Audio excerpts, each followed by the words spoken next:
Nitty gritty, this the line is tall. Don't like it, better take a walk. Nitty gritty, this the line is tall. We outline players up in chalk. Nitty gritty, this the line is tall. Don't like it, better take a walk. Nitty gritty, this the line is tall. Line is tall. Nitty gritty, this the line is tall. Hey! Wait, I gotta make that phone voice. There it is. What's going on, everybody? Yo, hey, welcome to Nitty Gritty Niners Talk. It's been a minute since we all been here, man. It's been a freaking minute. Shout out to everybody that's tuning in. Shout out to Fair to God, Peachy B, Mo's Nose. What's going on, family? What's going on? What's going on? I don't know, man. Everything's good. Everything's everything. Everything's everything right now. Yo, things are good. Feeling a lot, less stressed as of right now. Just been taking some time spending with the family. You know what I'm saying? Having some good old days before we get to this 49ers concert. Because when it hits the fan, we about to hit it hard. You feel me? Like we about to hit it like a Scud missile. So take some time, enjoy the family. 4th of July weekend is coming up. You know what I'm saying? So we'll get into that as well. But I'm glad to be here with you guys. It's really good to see you, Peachy, Mose, Fear to God. Talk to everybody, man. Let everybody know how you feeling. Hey, Miss Debbie. Go ahead, Fair. Oh, man. I mean, I feel good, man. I feel good. Like to share some news, actually, that I just got a pretty nice promotion at work last week. So, excited about that. Appreciative and, just been waiting to click up with my peoples and talk some football. You know what I mean? All right. Congratulations, Fair. Yeah, congrats, bro. See, that hard work. Yes, you know what I'm hard saying? work pays off. You taking off those certain Mondays, you didn't want to, but look, man, now you about to get a nice little bonus, little promotion, you know what I'm saying? So congratulations, bro. Keep up the great work. Appreciate it. Rose, what's going on, fam? Yo, I think the word of the evening is stress relief, man. So today, finally we're able to hire and get 2 guys in. So I had 2 guys, both of them left. So for myself, I was by myself for like 3 weeks. It was a 2-man team for about 2 months before that. So now we're back to a full 3-person team, which is good because ever since my daughter was born, there have been some changes. I got my promotion last year around this time, but my daughter was getting ready to come in September, and I wasn't able to take my 4 weeks of paternity leave. So I got my 2 guys in. I'll onboard them this week. So for the whole month of July, I'll be off on my paternity leave. I'll be home spending time with the wife because she got 6 weeks off. So like this whole summer, or at least for this month, we'll be home with the kids, home with the baby, spending time with them. We just celebrated our 13-year anniversary on Sunday. Hey. So, everything is 13. Appreciate that. Yes, sir. 13. So everything right now is coming together how, it's supposed to come together. So I'm feeling good. I'm feeling the relief of the stress relief. So it's looking good for me right now. So I'm appreciative, grateful, blessed, thankful, all those good adjectives. That's what's up, man. Congratulations on the stress relief. And Peachy, we're going to end this little small segment. I mean, just let everybody know what's going on. You know what I'm saying? You've been kind of social distancing as well. Like, I don't see the crazy outburst post anymore. Like, you just been chilling. So what's good?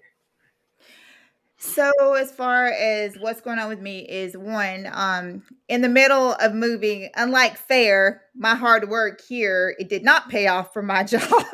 It's basically when I had an opportunity to bounce, that happened. So that's basically what is going on now. I'm in the middle of a transition. Between now and August 10th, I will be moving to another city, about an hour away.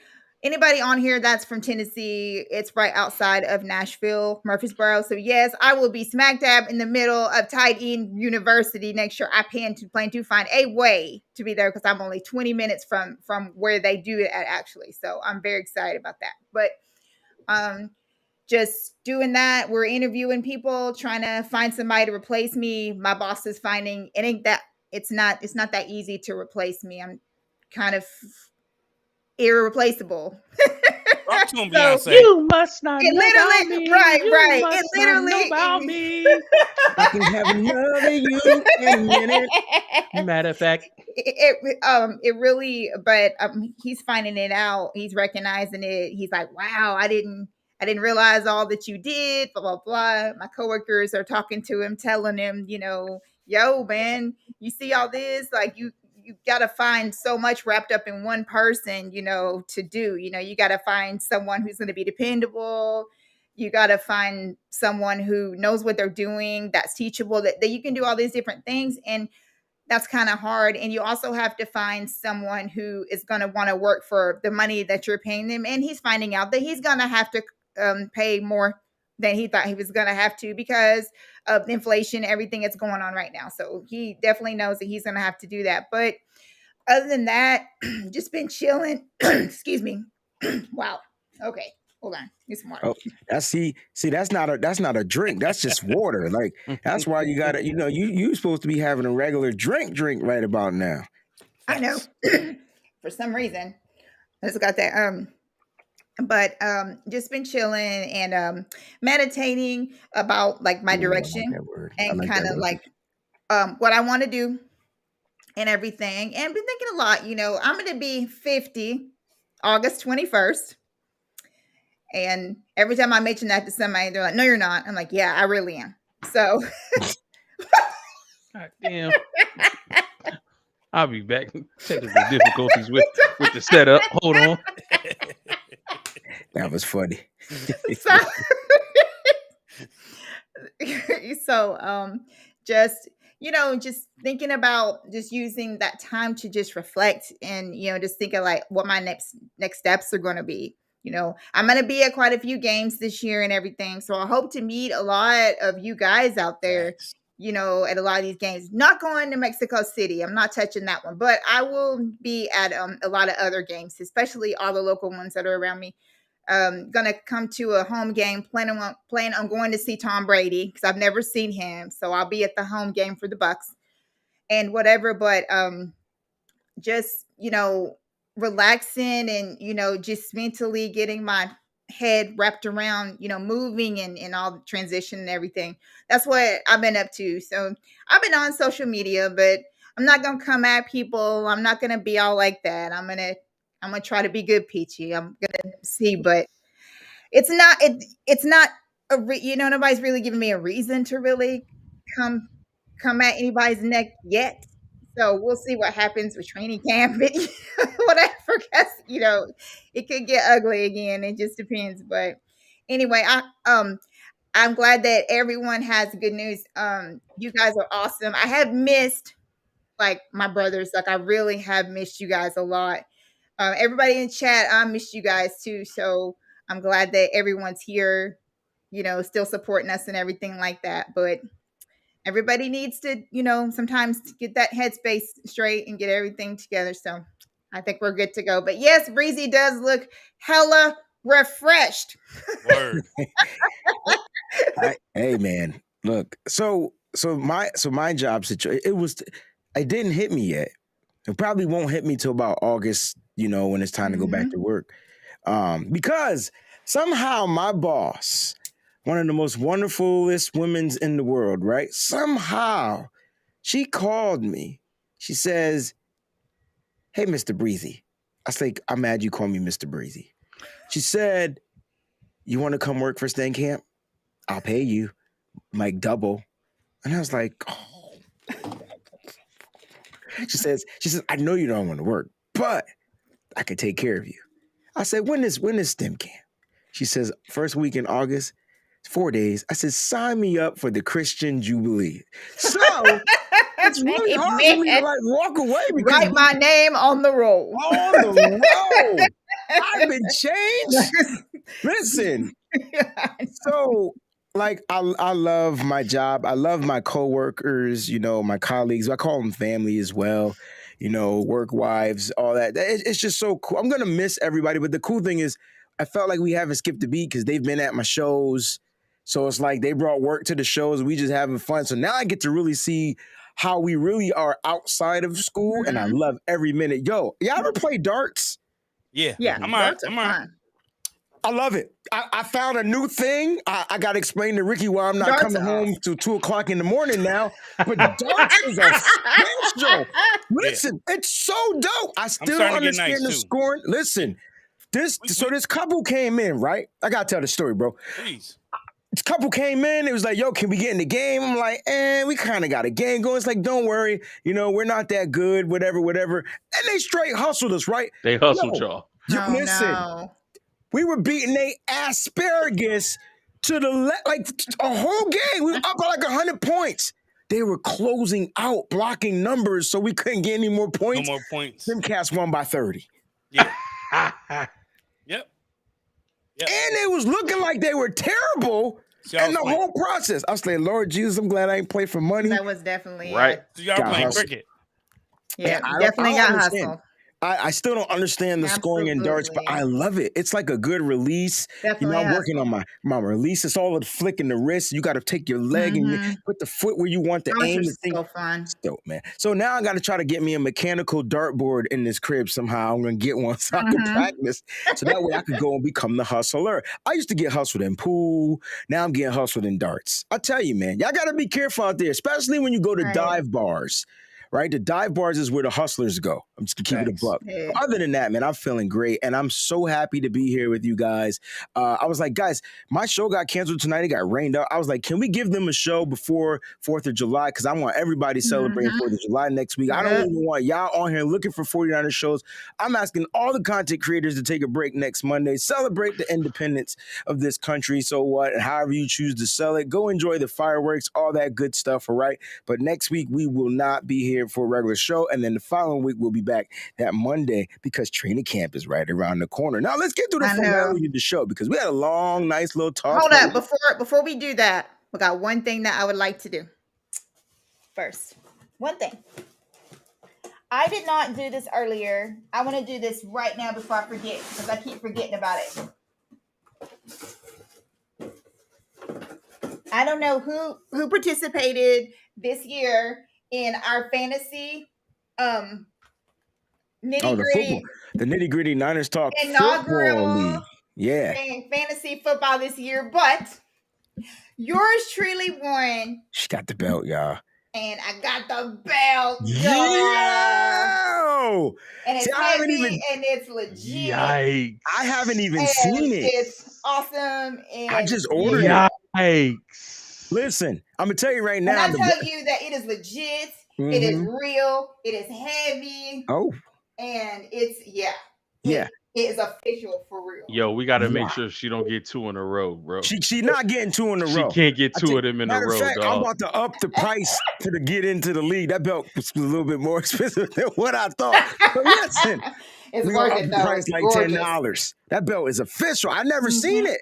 I just ordered it. I was like, Lord Jesus, please, God, I don't ask for much, but please let this belt come out looking right. It looked weird on the computer, and I was like, but it looked official, even with the purple, because that's her color. When you win in this league, you get to customize the belt as far as color, things like that. You're going to get a red belt, gold plate, the nitty-gritty Niners word, but then you could put your customized color, so whatever your favorite color is, like Peachy is purple, she got it in there. That's official, Peachy. You know what? Bump that. Yo, listen, formalities.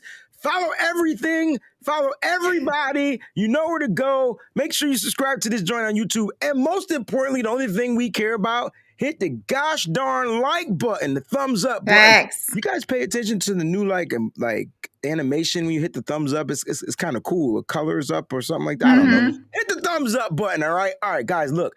I do want to give you guys are rocking shirts. I can't find mine. I don't know what I did with it. What happened was... we had tree people here. We had plumbers here. Packages was coming. How did that go with the tree, bro? Yo, so they cut the tree's naked. But now I'm looking at my yard like, what in the am I supposed to do with all these logs? I could build a log house. Like log cabin. Fire pit. Yo, So listen, hold on, y'all. I went outside. I'm pretty strong. You know what I'm saying? I could bench press a little bit. You know what I'm saying? Right. Bench pressing and deadlifting is two different exercises. Two I tried to completely lift different up. things. Yo, I tried to lift a log, bro. My back ain't been right ever since, man. I'm 41, y'all. Don't be lifting logs. Look. It's crazy. So I got a big old. I'll take pictures and show you because I need to start trying to see if I can sell some wood on Facebook. But listen, it's a bunch of logs in my backyard, and There's a lot of pauses in that. there was a bunch of pauses. I don't know if it's the logs or the what you talking about right now, bro. But nah, we're not gonna have this conversation on this show right now. What would be a Nitty Gritty Niners talk show without pauses, guys? It wouldn't be. Like, why I always get the pause? Like, why is it always me? Peachy doesn't You ever say always anything. saying stuff. No, Really? Peachy does it. You don't say anything? When have I said anything that could be paused? That's Yeah, because think you long write and down hard. and think before you speak. Remember that problem? Come on, don't do that. Think Don't before do you that. speak, say the problem and how you feel. Like you got the. I just talk. I just let it come out. Started with Pause. I know someone who. All those stories. Yeah. Yep. But to be fair, you be doing it too. They just don't catch you because you're quick with it.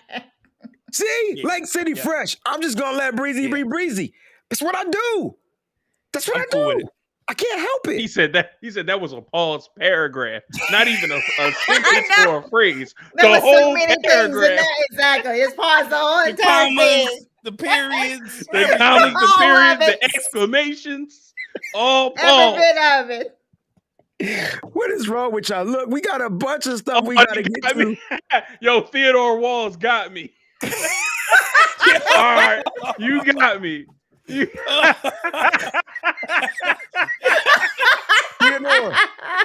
Theodore. Let's go. When I tell you I Yeah, appreciate you, fam. When I say I appreciate you, I'm on some DJ Khaled. Yeah. Oh, wow. All right, feel you got me? me.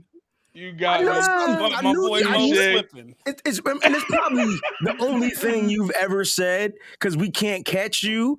You know what I'm saying? Fair catches himself.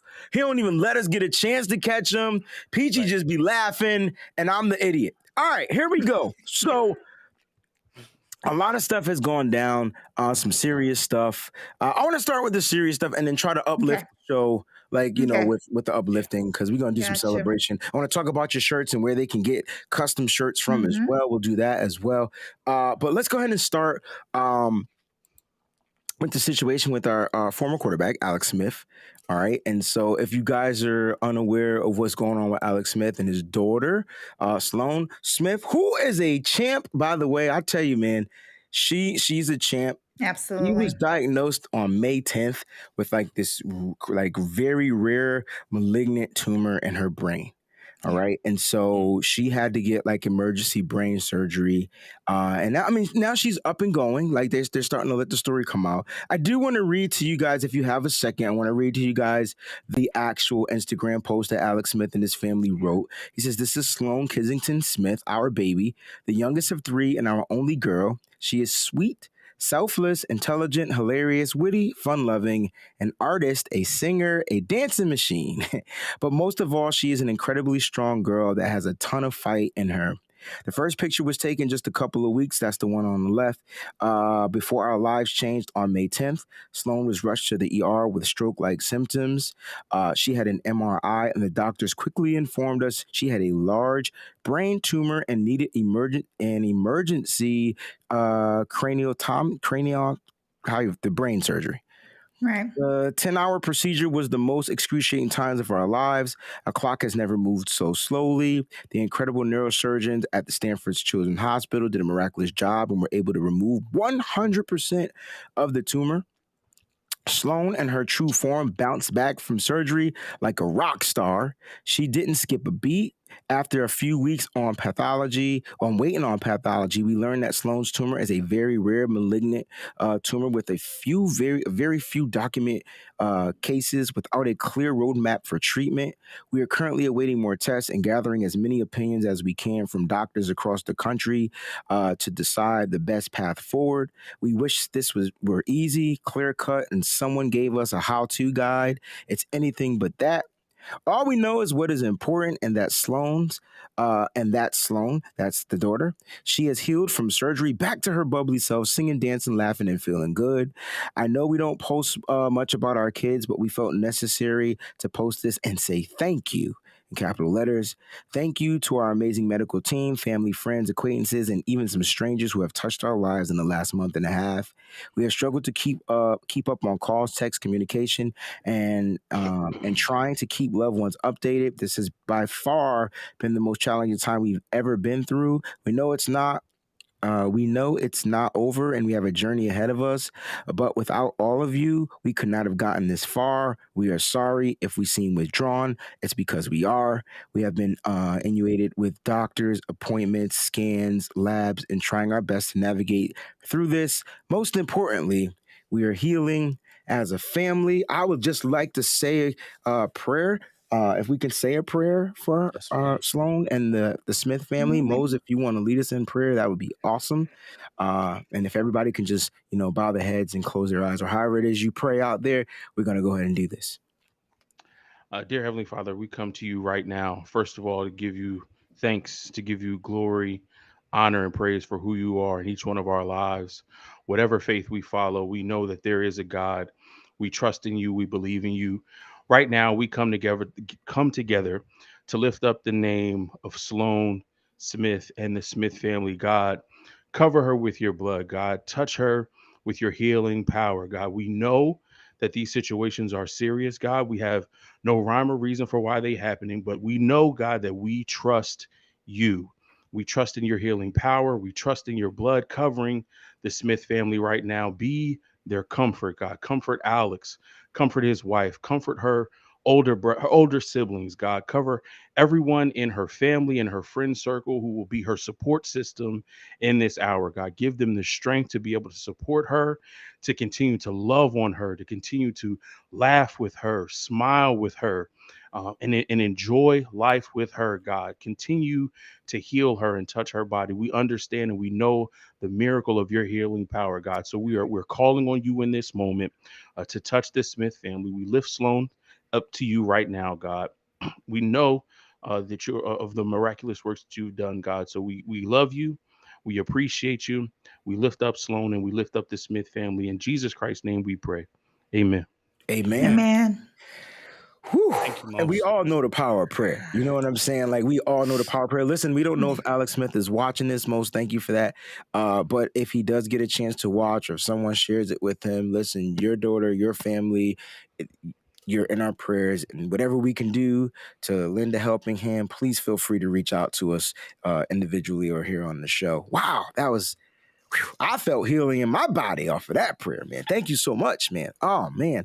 But this is a situation, like, it's one thing when we get sick as adults, we get sick and things like that. But Yeah. when kids get sick, I don't know if you ever watch a baby get sick, Yeah. but they're helpless, and I don't know what to do. And I like, just when Rome gets a little, when he had COVID and he was feeling down, he just wasn't himself. That's when kids are sick. If they're not sick, they're just not themselves. Like, literally, Rome is a runarounder, right? And when he's when he says, "I'm gonna go lay down," that's when I know. And I just believe, can I just reach into him and just take it out and put it in me?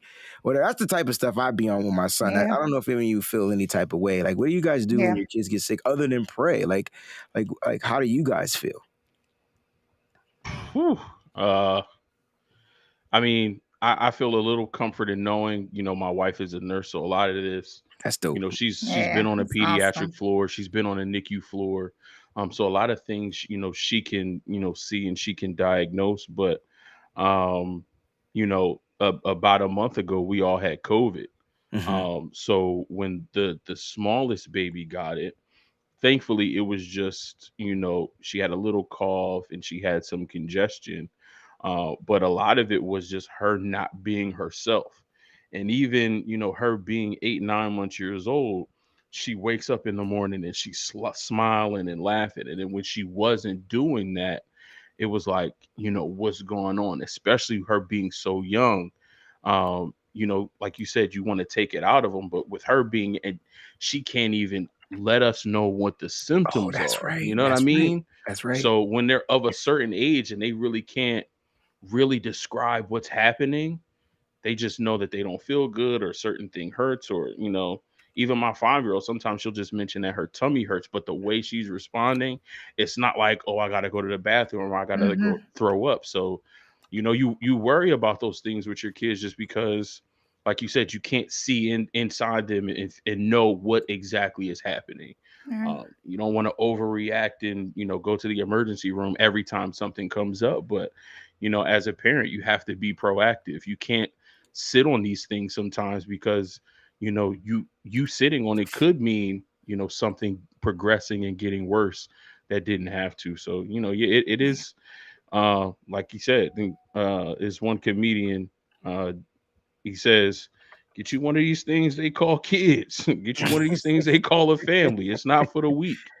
So Amen you to got to have that. some type of strength to to be able to navigate this. So to all of you, on this show right now who are parents, to everybody in the chat who are parents, I commend the parents that are there and that are active and that are present, because it when the good times are good, absolutely great, but things like this are scary. And with somebody that you love unconditionally like that, and they're so small, so little, so precious, they got their whole life ahead of them, man, it's tough. Yeah.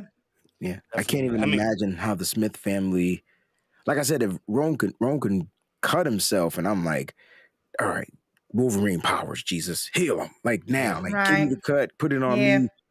This is something totally like that Yeah. just came out of nowhere, like left field. Yeah. You know And what I mean?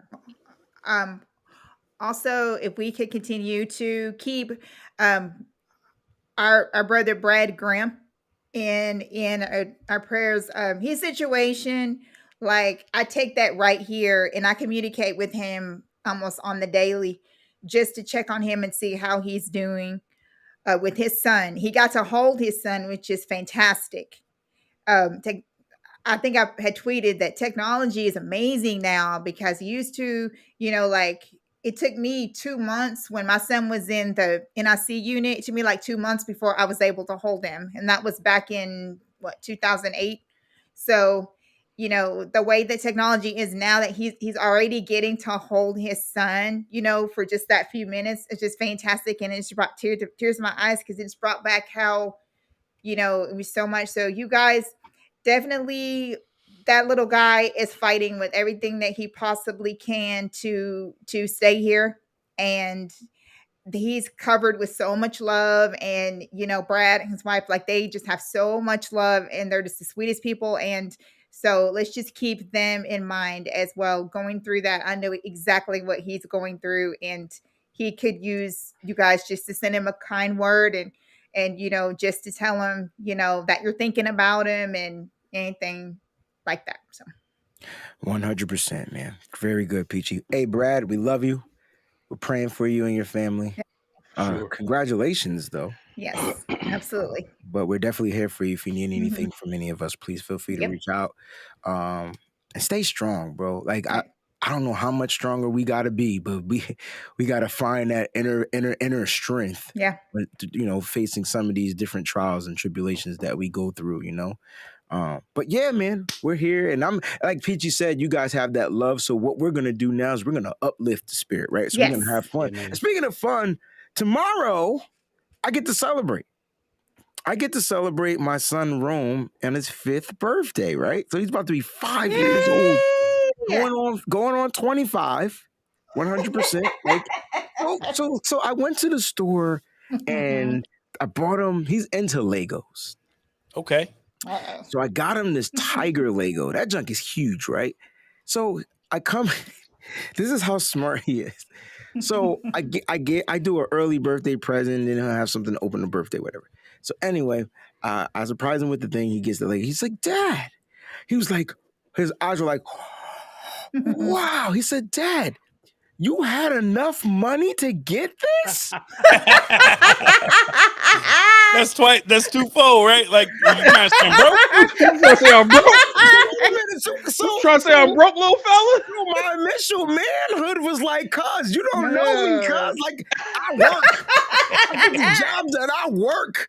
You know what I'm saying? It's like, I can get you whatever you want, bro. Let's go. Let's go out there. Let's go get it. We're parents, right? And that's why we do what we do, right? So that our Exactly. kids can enjoy life 100. while they're kids before they got to get the responsibilities and the weight of the world, right? Fact. This kid said that. I was like, oh, snap. So he must be checking price at 5. Hey, kids they're Right. different Technology, now. Peachy, you They said are. it. Yes. They are. They're different Yes. now. They're way more advanced than they were when we came up. he and Sim, you absolutely he's the most well-mannered child I've ever met, and he was being considerate. You know what? Matter of fact, I'm gonna have to have him do my taxes. Let's see how advanced. Now while I'm mid-drink, y'all gonna see my screen flash and everything. It's gonna be electric fire down here. I'm gonna spit my drink out everywhere, bro. You gotta relax. I'm sorry, man. This is crazy. It's crazy. But I would be remorse if I didn't get a chance. And I'm not sure if he's watching right now. He's probably putting that Lego thing together. But I gotta sing my son happy birthday, man. Let's do it. You know what I'm saying? Let's do it on the count of 3. I know we're gonna be delayed. I'll start it off and then y'all continue and then I'll catch up. All Ready? right. 1, 2, 3. Happy birthday to you. Happy birthday to you. Happy birthday, dear Rome. You better be watching, son. Happy birthday to you. Wait for the hand. Peachy, you don't be following the quality director. Yo, Peachy would have got yelled at. Moses was like, ready?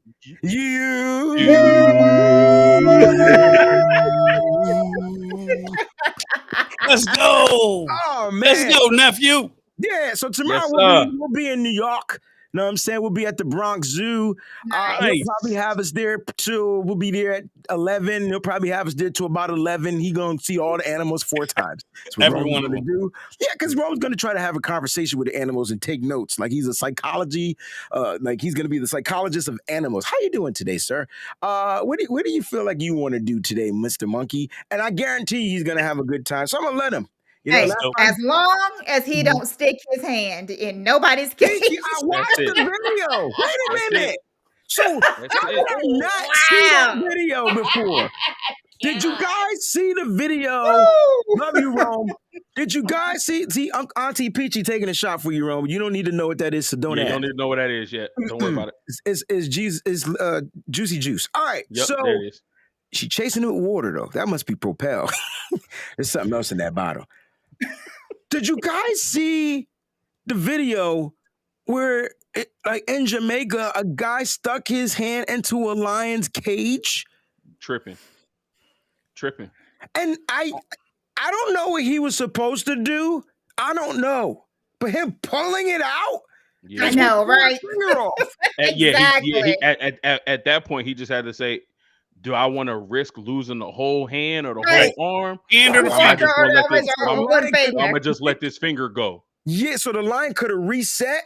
Yeah, and got all of it. Yeah, and got all of it. So I guess it was a choice he had to make. Yeah, but so he had to just let that thing had to go. But did y'all hear about that? Did y'all hear about the elephant though? What happened with the elephant? Y'all didn't hear about the elephant? Now, we're not going to the zoo tomorrow. What happened with the elephant? So wait a minute, Mose. I think I saw it. I forget where it was, but it was this female elephant, right? Oh, she was in here. So there was this lady in this town. This lady was helping the poachers I saw it, yeah. get her baby. So she was throwing stones at the big elephant so that the poachers could get her babies, right? So that happens. Yeah. A little while later, the elephant comes back and stomps the lady out. kills her. Because the elephant never forgets. They smart. No. Okay. After she kills her, why the elephant and the elephant's homegirls show up to that lady's funeral? Yeah. Mess the funeral up. No, they didn't, Mose. Get her out of the casket. Yes, I saw it. I know what he's talking about. They stomped her. She was flinging her around at the funeral. Yo, because somebody then they left. Video. No, we're not done yet. Then the elephant and her homegirls left the funeral, went to the town that the lady lived at, and trampled her house and the few neighboring houses. Then walked off into the sunset like nothing happened. Bruh, in real life. Elephants never forget. Don't said they killed her twice. It's not funny. Hey, you want to know what the moral of the story is? Stop messing with people's kids. With animals. I don't know. Just don't mess with the animals. I see a squirrel trying to get a nut. I let him get his nuts. Come do it to yourself. You do it to yourself. You did that one on purpose, bro. That's legit. You did that on purpose. You could have chose any other animal. Any other animal. Any other food. Trying to get, yo. No. Hey, yo, this right here. This right here. See, that's what they do. This is a true story. I remember this. Wow. A baby. Let me read. A baby elephant once saw his mother get killed. And wow. 15 years remembered later. that man and saw they him never 15 forget. years later and was like, oh, I know you, bro. Yo, I got revenge. I got a scary elephant story, right? Woo. And I know y'all ain't gonna believe me, but back in 1997, your boy was in Africa. I went on this mission trip with my school. So there was this one dude on the trip named Chad Warner. Couldn't stand this. First, he just wouldn't shut up. He just wouldn't be quiet. This dude, we in the safari, riding on the Jeep or whatever, I forgot who he was on, and this dude just talking. Mind you, the elephants are arguing. I don't know what language he was speaking in, but they was arguing. You had this one elephant, boom, and they was going at it. This dude yelling, yo, something wrong with your boy. Back in the 90s, I was different. I got off the Jeep. I told the dude to get off the Jeep. I wanted to beat his behind down, leave him with the elephants. Now that I think about it, to this day, if I had stayed in Africa, them elephants would have found me because I messed up their argument and I probably wouldn't be here right now and there'd be no wrong. Just because they remember that stuff. I didn't know they remembered that stuff. God, oh. How they do a stomp by instead of a drive by? They did a stomp by. A stomp by. Bro! After the funeral, they was like, just so your kids and because you messed with my kids, just so you know your my kids and your family can't inherit nothing that you got. I'm trampling your house. I'm finna tear all of it up. I'm finna tear all that up. But that's all gone. But come on, we got to have this conversation for about 2 more minutes. Got it. He said Machiavelli elephant. The elephant founded, or however you want to say. I'm going to say found. Say found again the way you did, because that's kind of sounded like an elephant. I don't even know if I can do it. How did the elephant find the funeral? Was it in the newspapers? Yo, that's what everybody's saying. Everybody's saying like, hey, yo, who told the elephant where the funeral was at? Exactly. Like, who was like, hey, yo, you know she having a funeral over there at some mortuary. Like, C Baptist Church. You know what I'm saying? A little twin. It was like, yo, who told the elephant where the funeral was at? Hold on, Mose. I just thought about it. You know who told? Who? The snakes. I'm lost. The snakes. Get it? All right, I'm on. I got you there, bro. As soon as you said it, I got you. Bro, what do snakes? If you a snake as a person, right? You a snake. You a snitch. The real snakes I didn't know snakes snitched. I knew rats snitched. Rats. I thought snakes was just slick with it. Like, yeah, but sometimes snakes they backstab. Snakes You eat know what I'm grass. saying? Exactly. okay, see, I think snakes are more snakes like give up information that they ain't supposed to. right. Facts. So they the Judases. I got you. Of Yeah, course. yeah. Absolutely. I just call him a Judas. Yeah, no, I got it. I get it. Fair They enough. literally stomped the yard. Yo, Bishop on one right now, dog. I know Yes, he is. exactly. Yes, he is. Wow. All right, look, we got to keep celebrating, right? So Yes. Rose's birthday is tomorrow, but hey, Fred Warner. Congratulations. We got to give him a round of applause. She's I beautiful. love. Yeah. I love, Yay. bro. I Fantastic. love. Yes. Awesome. Yay. Now, Peachy, Mhm. who is this beautiful bride? Like, who is she? Where did she come from? Like, how did Fred find her? I know you know the story. You be watching all the TV shows. Okay, so this beautiful specimen was on The Bachelor. She was not picked. I don't know how, because she was literally the prettiest one with the best, like, she was just really sweet on there. I don't know. But anyway, Fred saw her on there and crept into them DMs, and, you know, I just went from there. And He slid into the DMs. Okay, Fred. Sometimes you just got to slide into the DMs. But the fact that, you know, that she wasn't picked, you know, but I'm glad that she wasn't, because Fred was definitely, I believe Fred will be better for her than that other guy would. But they are madly in love, and the ceremony was beautiful, and so many pictures and videos, and it's so fantastic. So I'm very, very happy for Fred.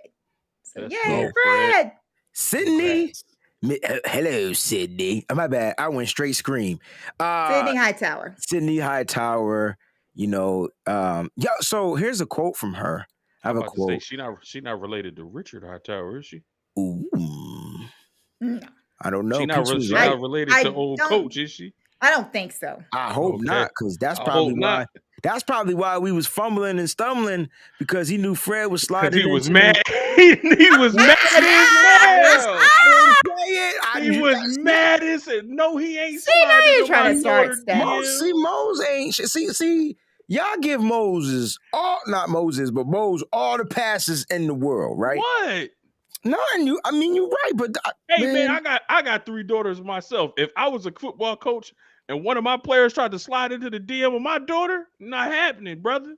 Most be connecting I mad don't, dots. I don't care if it is Fred, and he Fred. is a stand-up, upstanding gentleman. Yo, Ain't no way I'm coaching you and you in the DM of my child. listen, Fred. Not one of my 3 babies. So wait. Hell Is no. she? No, Hold up. Is she really DeMarcus? Is she really Hightower's niece? No. I know that she's from Alabama. I do know that.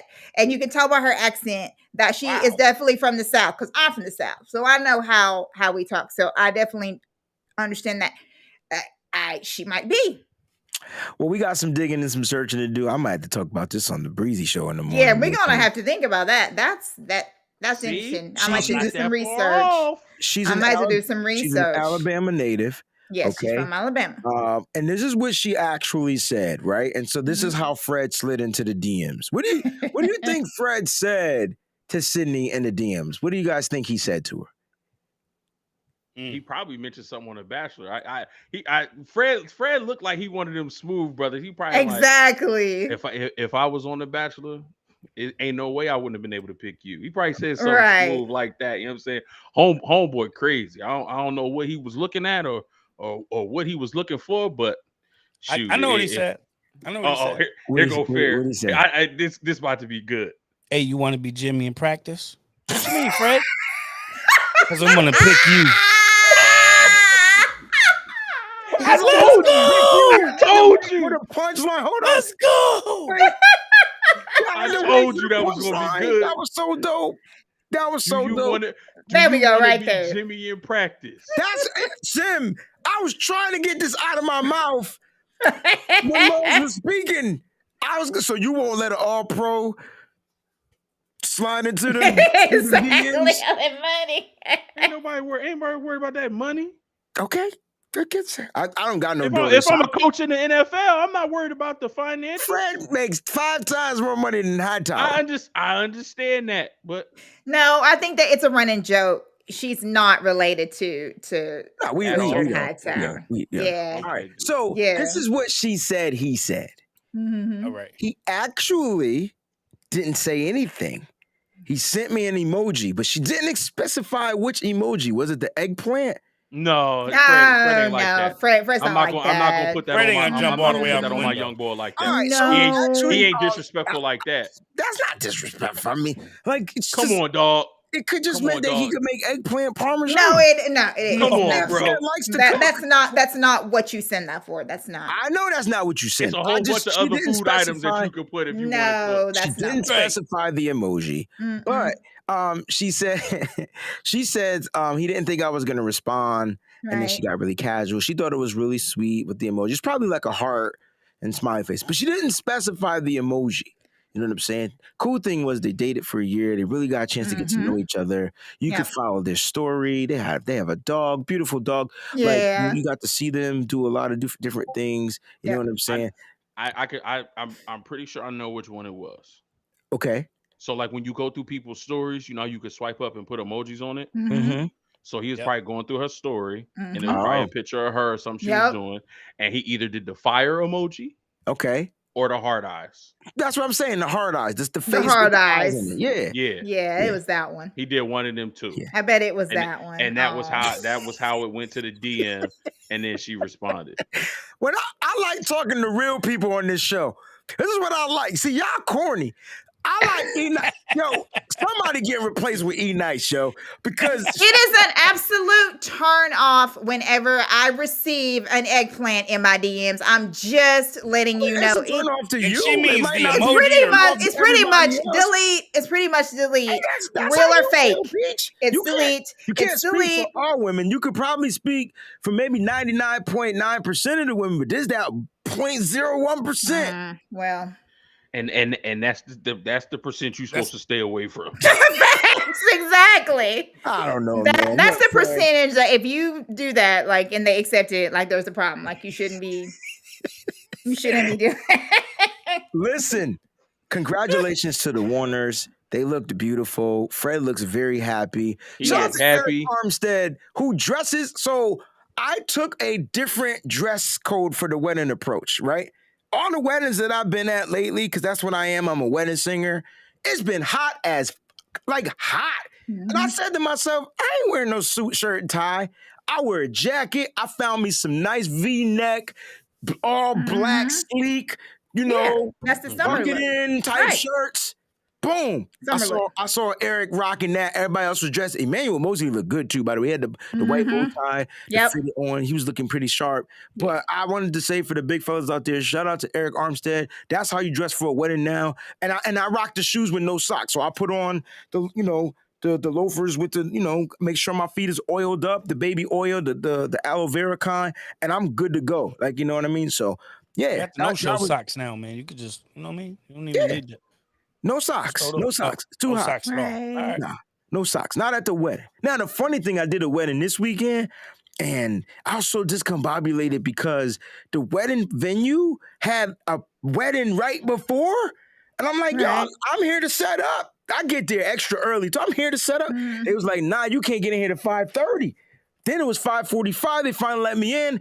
I had to set up the ceremony. That goes on at 7. I had to set up the reception. That goes on at like 7:30. 8. I was just so discombobulated. I forgot to change my shirt. I had on a Fairchild Wheeler black t-shirt. And I was like, oh man, I'm at the wedding with my school on the joint, yo. But I put the blazer on, but you still could see. You know what I'm saying? So shout out to Fairchild Wheeler, man. You got some promo, Yeah. man. Maybe your kids You know will go to what? that That school. was one thing from the wedding pictures that I noticed that I guess I never noticed before. I did not realize like the size difference between Armstead Oh, and that dude's huge. Defoe. Like Oh. I didn't realize like when they're side by side. Yeah, Like, Armstead's still a wow. bigger guy. Yeah, he's taller. Yes. He's taller. Taller guy. Yeah. So Well, that did you was see the interesting. pictures between Armstead and Javon Kinlaw? 'Cause Yeah. Armstead's still a man. Like he's still Right. Yeah. taller. He's just Big that's boy. a big dude. That's a Speaking very, of very that- tall dude. I wonder if that hindered his development just a little bit at the very beginning when they were trying to force him just to be a defensive end. Remember, that's how they drafted him. He was good to go in college because he was just stronger, bigger than everybody, right? And we got to the NFL, it's a little different, and you see he plays better on the inside. He's still good on the outside, but he plays better on the inside. So I wonder if that kind of hindered his his progression at the very beginning stages when they were trying to figure out what the heck we gonna get him to do. You know what I'm saying? Because he's a big dude, yo. But he looks good. Everybody was looking good. I like to see the players at the wedding celebrating one another. I thought that was a cool thing. So that was great. We got that. Now we got to get to the meat and potatoes of the show because there's not much going on. Shout out to the Super Chat contribution. All right. 49 in the score throwback. Sorry, throwback. I literally forgot about this. Thank you for the show, guys. Hit that like button, faithful. Yes, be sure and do that. 1 month till training camp. I can't wait. Much love, fame. Do you think that Jimmy gets traded or cut? Actually, this is part of the poll question that we're running. Question. This is can I say poll without getting? Yeah, that's good. That's good. Okay. Yeah. So as long as you say the whole thing. But Jimmy, not talking about the poll question. I can't say Jimmy being on the poll right now. So we're gonna get into this a little bit later on the show. You know what I'm saying? Because we want to know. I want to know from you guys what you think 49ers throwback. Let's just do it quick because we didn't get a chance to do the poll. What do you guys think? Does Jimmy get traded or cut? Or thank you, Kenneth. Or does he remain on the team? Yo, so Peachy and I ain't talked all week, right? We finally talked yesterday. And I guarantee we argued for 45 months. We picked up right where we left off from the last. And so I know Peachy be like, I'm so fucking sick and tired of waiting. I need another break. Just that quick. Do you think Jimmy gets traded, cut, or does he remain on the team? Let's start with Fair, Mose, and then Peachy. Pause to the fifth power. Thank you, Collie. Yeah, I think that Jimmy is going to be traded. I think once he starts throwing, somebody's gonna have to, give up something. They haven't been wanting to give up too much because they don't know what he's gonna look like after the surgery. But once he can show and prove that the arm is still good, we should be able to salvage something back from Jimmy. All right, so we got a trade going down, getting something in return for Jimmy. Mose, how you feel? Trade it again. Same thing is fair. Once he's able to throw, and now since the draft is over, teams are probably at this point not really caring about draft picks because they don't know if their season is going to go good, bad, or indifferent at this point. So if they need to make it a 2, I'm sure somebody who needs a quarterback in place may not mind giving up a 2, or if they have an extra 2, or if it needs to be a 3, whatever the case may be. I think they'll be more inclined to give it up now because they have an asset that they can use right away in Jimmy Garoppolo and not waiting to see where their draft pick might fall. So I say trade it. Love it. Love it. Peachy. Traded. So we got 3 trades. 3 trades. I like it. I mean, I you know what? I tell you what. That's what I want. Don't do it, Breezy. To happen. That's what I want to happen. But here's the thing. I was on the So Real Sports show earlier with my man Sunil, and he brought up an interesting thing. And matter of fact, let's end the show with Debo. Let's go right into Jimmy. And he brought up an interesting thing about Jimmy Garoppolo. Now let's talk about this because Fowler put out that Jimmy Garoppolo remains on schedule in his recovery from a shoulder surgery and timetable for throwing per source. The expectation has been Garoppolo will throw over the next few weeks, early July. So this sounds old, right? Because the next few weeks isn't early. Early July is this week. And then the next week after that would still be early. And then that's past, few, because few is 3. So I'm thinking this is pretty old. So I think Jimmy's like ahead of schedule. If you really dig deep down into what's going on, right? And so Jimmy looks like he's going to be throwing really soon. And so with that, he brought up an interesting point about Jimmy Garoppolo being cut, right? And so he talked a little bit about the simple fact that, listen, man, the 49ers once he passes the physical, they could finally walk away with him, cut their ties with Jimmy, get that $7.5 million back. They won't be able to spend it this season, but if they do bring it back, that money will double for next season. Like it's a weird thing or something like that. When they get that money back, I think it's like 25.5 million. They lose like 2 point something on the cap, and they'll be able to have 50 million. Nice. For going into next season. So it's a possibility. Now, we've heard Kyle Shanahan say that they're ready to move on. You've heard John Lynch say that they're ready to move on. I don't know if you're hearing the players, but they pretty much are ready to move on. I know Trey Lance is ready to move on. And so there's a possibility that he's going to be cut only because of what happened with Jimmy Garoppolo. And to get a person to trade for him right now is going to be very difficult if they're not already loving what they see from Jimmy. They should, I just feel like if a team wanted Jimmy Garoppolo, they would have traded for him by now. Why? Because they know what he's already done. And they know that this little shoulder thing is just a little scope, quote unquote. But because it's on his throwing shoulder, or they just feel like he's not as good, like there's reasons why teams haven't traded. And we've watched. Even if you don't name the upper echelon of quarterbacks, Carson Wentz got a team. What's the dude that was drafted? He's on the Steelers now. He was drafted by the Bears. Mitchell Trubisky. I know he's a free agent, so it's a little different. Carson Wentz was actually traded. I'm trying to think of any other quarterbacks. Name some other quarterbacks that were actually traded. That should Matt Ryan. Well, not on that level though, obviously. Maybe Jimmy's on Matt Ryan's level. Drew Lock. Who? Drew Lock. Drew Lock. Wait, Drew Lock.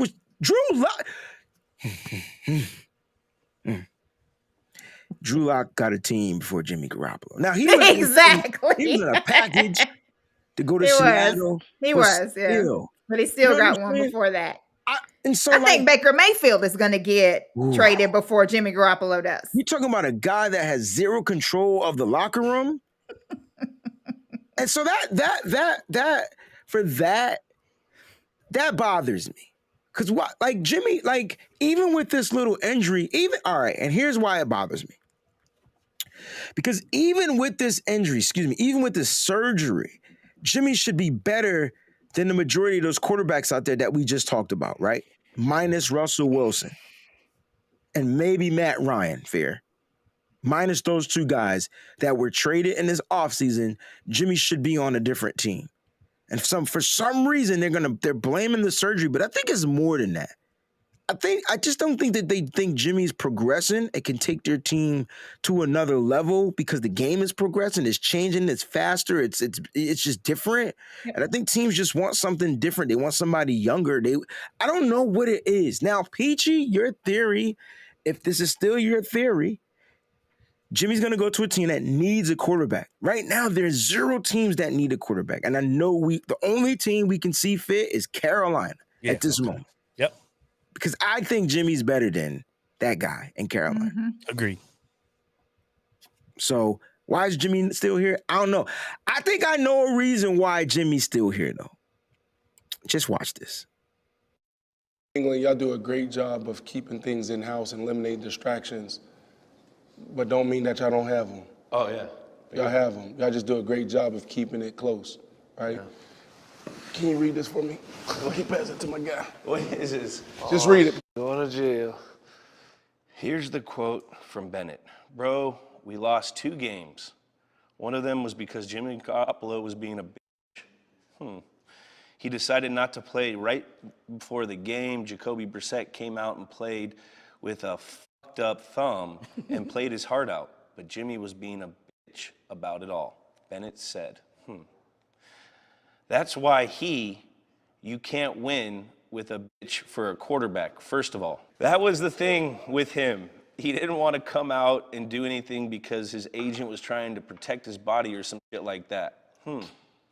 Which I can't fault him for that, but like, you should have made the decision on Thursday. Now it's Sunday. Quote from Martellus Bennett. Said that about you?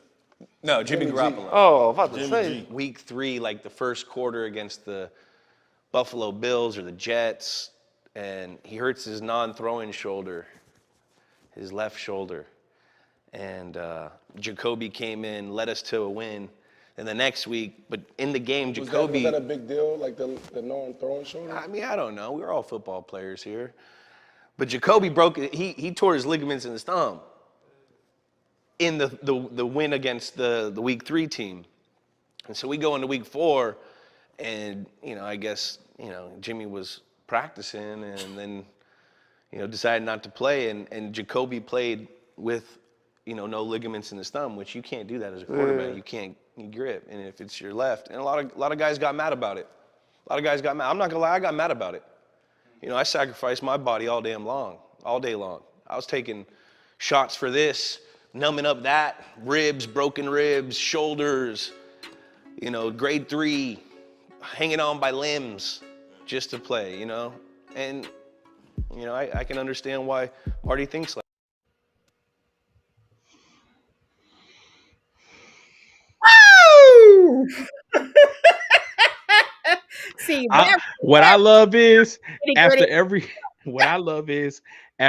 time Martellus Bennett called Jimmy Garoppolo a bitch, Julian Edelman was like, I was saying too, Martellus. Things that make you go, Wow. All right, let's talk about this. Let's talk about the elephant in the room. Very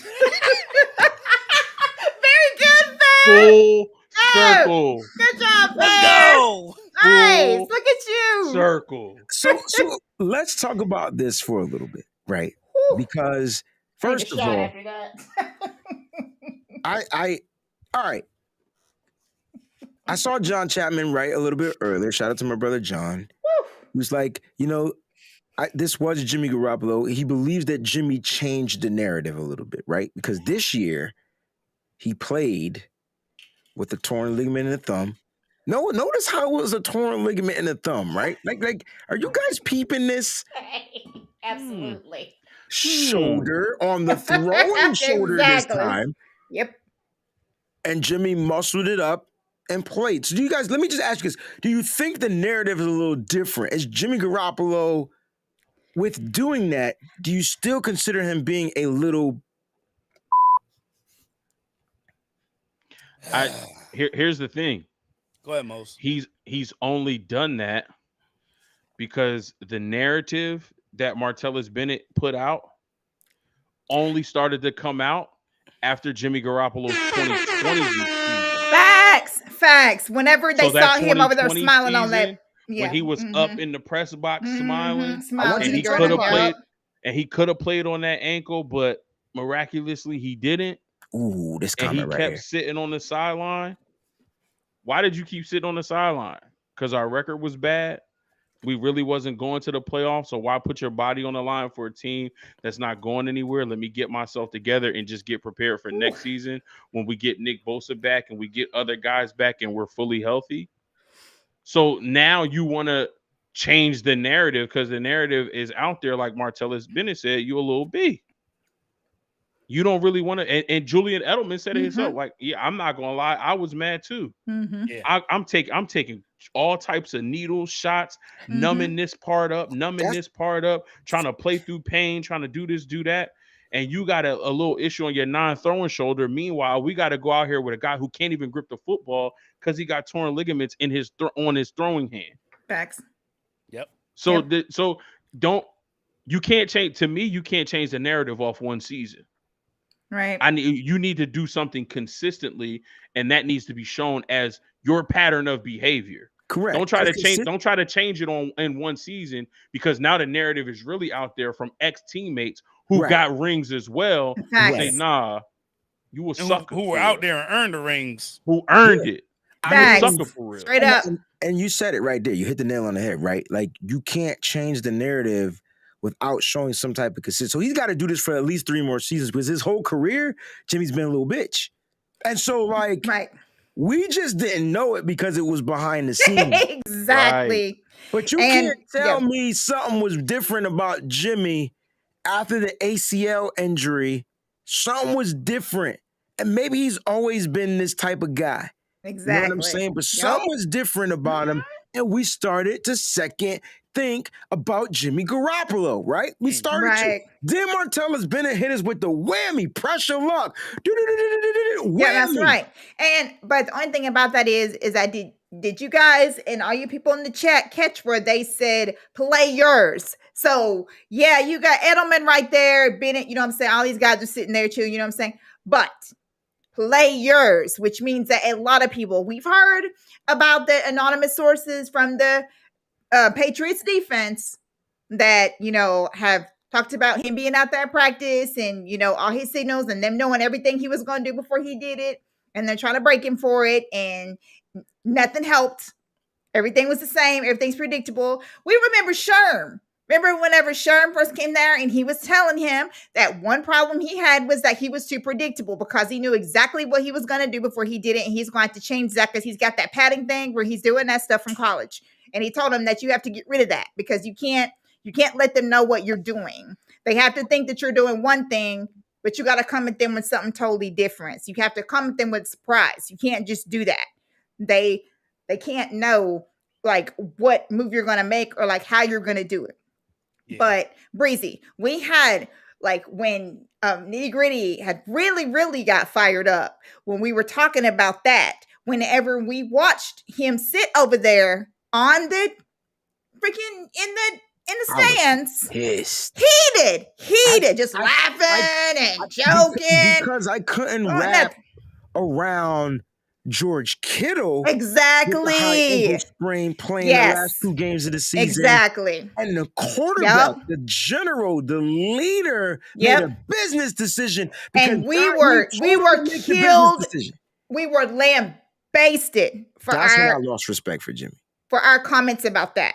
Like we were lambasted for that. Like they were just like, you guys suck. You guys know what you're talking about. He can't go out there. If he could go out there, he would be out there with them guys and all that stuff. But he's sitting here doing all this stuff, but then he's not playing. And just like they said in that video a while ago, whether it was his agent's decision or whoever's decision it was for him not to do this and to do that.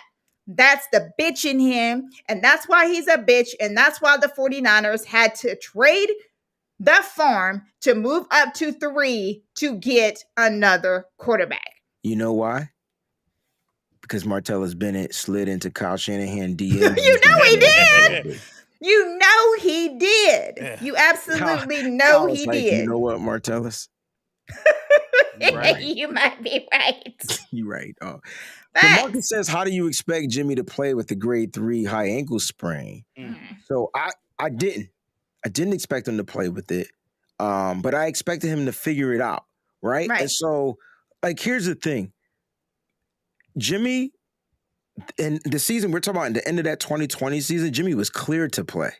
Yes. He made a business decision on not to play. They literally put it out and made an announcement that he was cleared. And that was the ankle sprain season that we're talking about. That's right. Yeah. Practicing. Yes. And we saw him out there practicing and he looked good. He was going back and forth. He was doing, whatever he's talking about. Oh, wow. He's good to go. And then what happened when the game? Nope, he's not playing. Hey, sounds eerily similar to what was going on over there in New England, right? Facts. Yes. I mean, and the crazy part for me is from that whole comment from Edelman was something really slight that he said, because I forgot who that was, but they asked him a question about like, oh, well, y'all have injuries and all that. Like, you think he could have played through it? And Edelman said something along the lines of, man, we football players, ain't we? Exactly. And see, that little thing right there shows the deep hurt that he felt from this. Exactly. Because listen, you're just like me. You're a man like me. We go in and putting our whole bodies on the line every single week, and you are gonna take yourself out of a situation because you don't think it's beneficial for you to the same level as the motherfuckers. Facts. And the quarterback absolutely. That is it right there. Yes. That is exactly it. That's what pisses me off. And here's something else that pisses me off that you just said that is 100% right. Here's another thing about Jimmy Garoppolo that really aggravates me so bad. This dude right here, like, I don't care what he has going on. I don't care what kind of injuries. I don't care about any of this. I don't care like what he does and all this stuff. As far as Trey's concerned, we knew what kind of respect that this league had for Jimmy Garoppolo when an opponent's defensive players, one of the best defensive players of our rival, gets in front of the podium and says, yo, this Trey dude, man, you guys got something special with this dude right here, because I thought it was going to be Jimmy. They have no respect for this dude around the league. They don't. You know why? Because they know what he's going to do. What are they going to do? And what did his own tight end say they're going to do? Put 8 in the box. They already know how to stop him. But then you had these other defenses that played against Trey when they got to see him. And what did you get? Oh, man, that was a shakeup. Like, I didn't, that was kind of crazy. That's kind of, this kid right here, is going to be something. These are rivals that are coming out telling us that. Russell Wilson's face was all I needed to say or see whenever, like, the draft was going on live. And he's over there with Peyton Manning and Eli, and they're live. And Trey Lance's name is called. All I needed to say, all I needed to see was his face. As Peyton and Eli started laughing, like, uh-oh. Because he was like, yeah. Nope. I just have a bunch of sighs. I wanted Jimmy to be great for us. Yeah. Me too. I really did. I really thought he was going to be. And we could look at that Super Bowl. After the Super Bowl season, I was the biggest Jimmy G supporter. I said he gonna be a top 5 QB. His completion percentage was up. I was so excited. He figured it out, and then unfortunately, he had a grade 3. Y'all say high ankle sprain. You damn right I would have played. Senior year grade. I don't care what grade it is. And unfortunately, that was just like the season of injuries, right? I mean, Debo, Nick Bosa, like that year was crucial, right? But still, he didn't even progress in 2021. I get it. We made it to the NFC Championship. And a lot of people say because of Jimmy Garoppolo's poor play, we didn't win. You know what I mean? Did he make some throws? Yeah. But it wasn't enough. He didn't make no throws in the playoff game. That's what I'm trying to say. None of the playoff games. Some of the throws that he made that we could give him, all right, we can cut him some slack in the Super Bowl year. He didn't make none of them throws in last year. I'll give him some slack in the Green Bay game too with those conditions. I'll give him some slack on that. That's different. That's a condition game. Aaron Rodgers wasn't good either.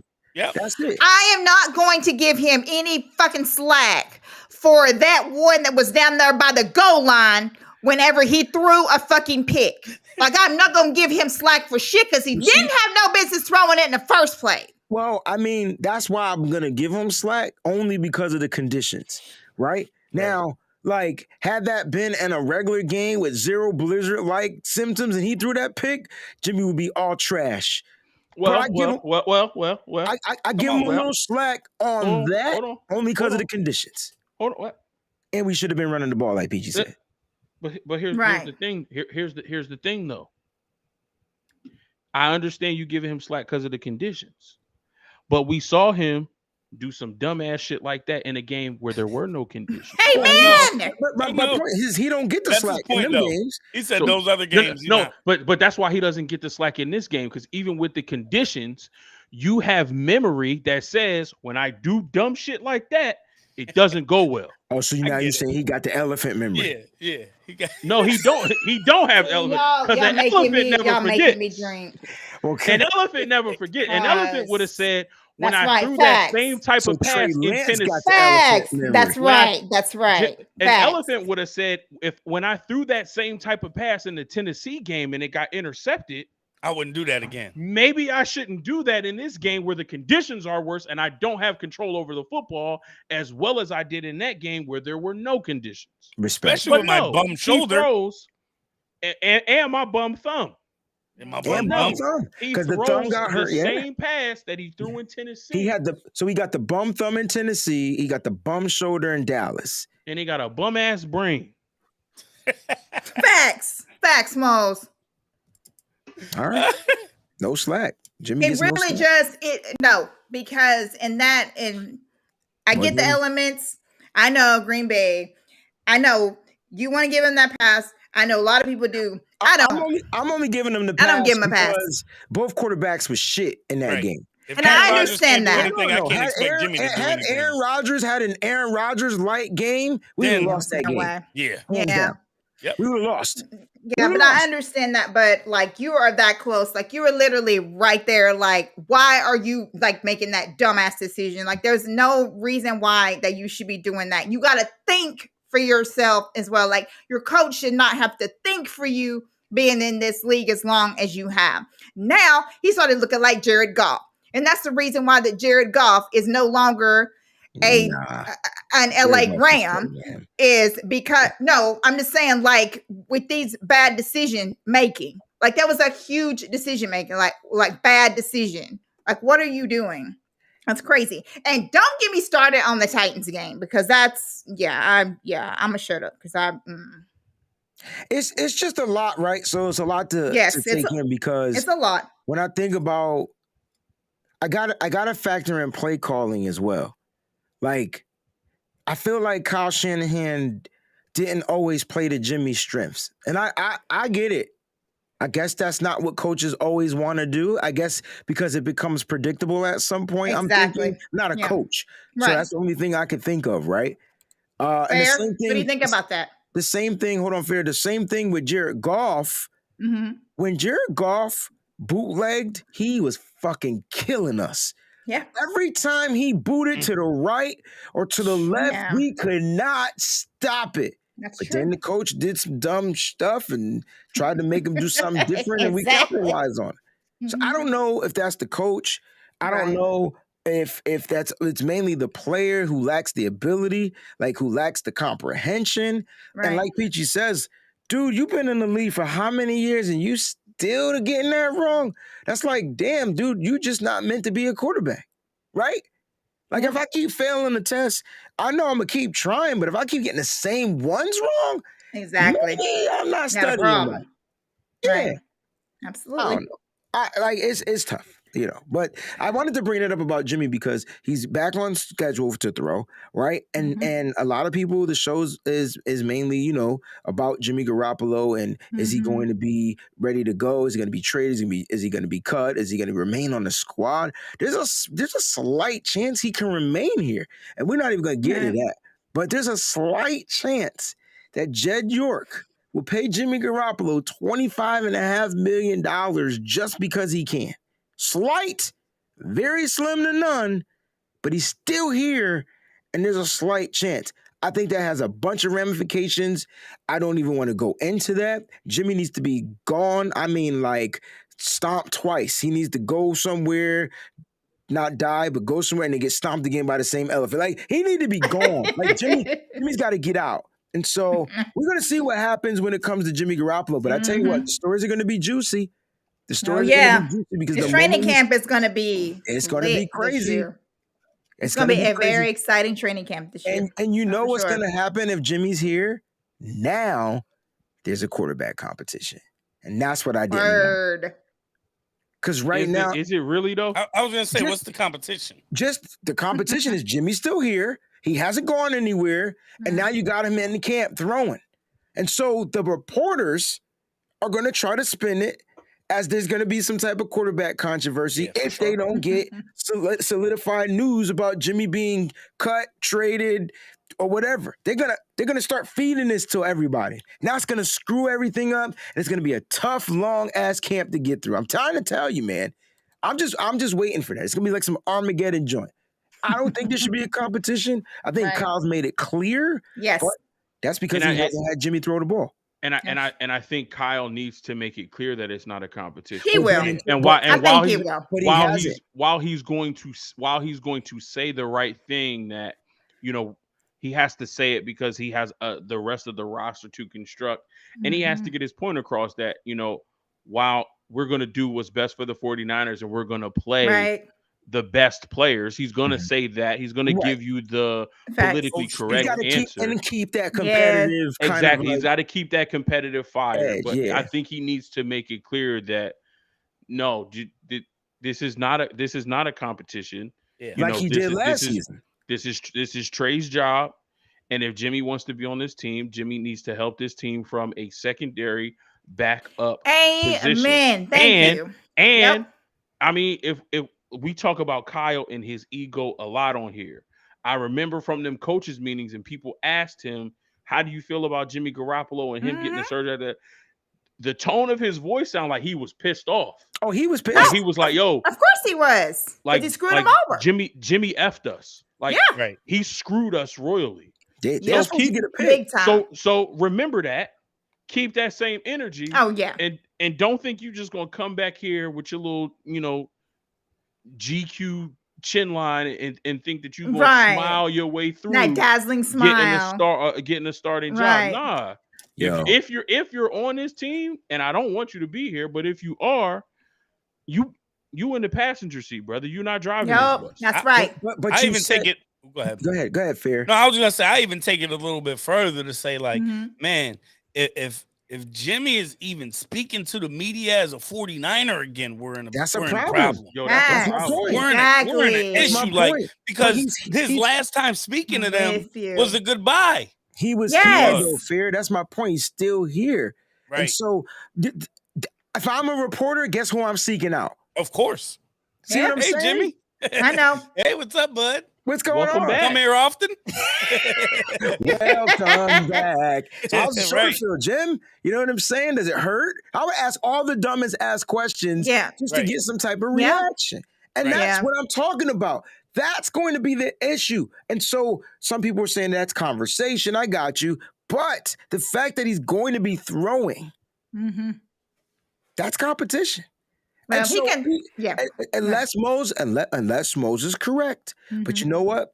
Kyle was adamant about that there not being competition last year. It was Jimmy's team until it wasn't. Right. Will he keep that same energy? Right, for Trey. Trey. To say that about Trey. To be like, Trey's going to run with the ones. That's all that I need to know. That's all that I need to know is when training camp starts that my quarterback is going to be with the ones. That's all I need to know. I don't give a shit about how anything else goes. The only thing I care about is that my quarterback is going to run with the ones. Number 5, right here. Yeah, right there. Right there. I love it. That's the only thing that I care about, that I need to know. Because as far as the rest that goes, I believe that the team is under the assumption that it's going to be Trey Lance anyway. I think that the team is almost feeling like me. Like, how can you, it just needs to be Trey. Because like, they've already mentally moved on. I understand that. You keep saying you understand it, but I do, but I'm just telling you. It's because he's here. I can't move on from something that's still here. And this is why me and Breezy had the argument that we had for 45 minutes. How can we not argue? You got this motherfucking infection still sitting on the fucking team. Like, he's still here. You're trying to cut it out. You can't even cut it. It's like you're scared to cut it. Because you don't know if it's going to come back even worse. What do you do? Like, Jimmy is here. This is why we're arguing, because he's still here. Like, if he wasn't here, or if you... Now, the good news is the 49ers have allowed him to seek offers from other teams. That's right. Woo! Yes, amen. That's right. We're taking baby steps here. But the fact that he's still here, in my opinion, it's called a plague. Facts, Terrado. It is like crabs. I was gonna say that. I'm like, wait, did you call Jimmy an infection? You called him STD. I called him something. He's one of the ones that might keep coming back. You know what I'm saying? Like, they gotta find a way to laser burn it out. Bro, we're not gonna get that. Happy birthday to our brother Anthony Colbert, man. Today's my birthday. June 27th. Happy birthday to you, fam. Birthday. I'm stuck on this ship. 3rd birthday spent with Navy, not with family. Listen, you're here with us, man. Yes. We appreciate you. We Thank love you, you. Anthony. drink one for us if they allow you to. And Please thank you for stay your safe, service, Anthony. and thank you for Oh, your service. we'll definitely allow him to. Trust me. I was ex-military. I know all about that. They be getting down with that. If they're on the ship, oh yeah, they do. Do they have an unlimited? Do they get Black Hawks, the helicopter? There's how does it there's come? liquor on the There's ship. cases on deck. Yeah, there's cases upon cases on the ship. We need to rob the ship. Yeah. Got you. Absolutely. Don't rob the store. Rob the ship. So like the only thing that I would say is that okay, so let him go out there and try to compete with this Trey. I mean, we all saw like just a hint of the throws that were amazing and how just the way that Trey Lance performed in OTAs and that minicamp, how that we know, that people are already kind of backing off of that, changing their mind, just how sensational these throws were. And, even like when he was going against the 7-7s, 11-11s, or whatever that he was going against, how fantastic that he looked out there. So let him go ahead and do that because I have all the faith in my QB1 that will be able to beat him out anyway. So whatever. I don't care. I'm nervous about the language. I know. Because Fair talked about how Kyle speaks. It's going to be around the bush type of talking. Right. And he doesn't want to name the starter. And it could be to our advantage, right? Because let the team think they're going to get Jimmy. Right. So that's why I keep saying Jimmy. That's a good point because of all the teams like that Kyle may want to just do that.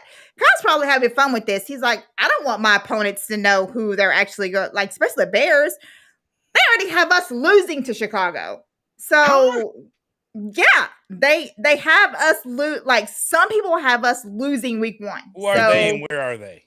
So he's probably like, just let them keep on guessing and whatever. But the other thing that I wanted to say is Jimmy Garoppolo has not had one single word with the new quarterback coach. He's not had any conversation with any of the new coaching staff.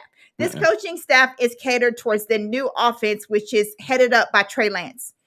I really do believe that Trey will be with the ones. Like, I honestly believe that Jimmy don't even want to be here. I think that he wants to be gone now. Now, I think that him, delaying surgery and doing all that stuff, I think he's just getting back at the 49ers because of what they did. I'm still going to keep that. I think he just wanted to screw the 49ers because of them drafting Trey in the first place. And I think he's just ready to 86. I think he's just ready to just get up out of here. And so I don't think that would even bother him that much to be, if he wasn't I don't care, I'm trying to get out of here anyway.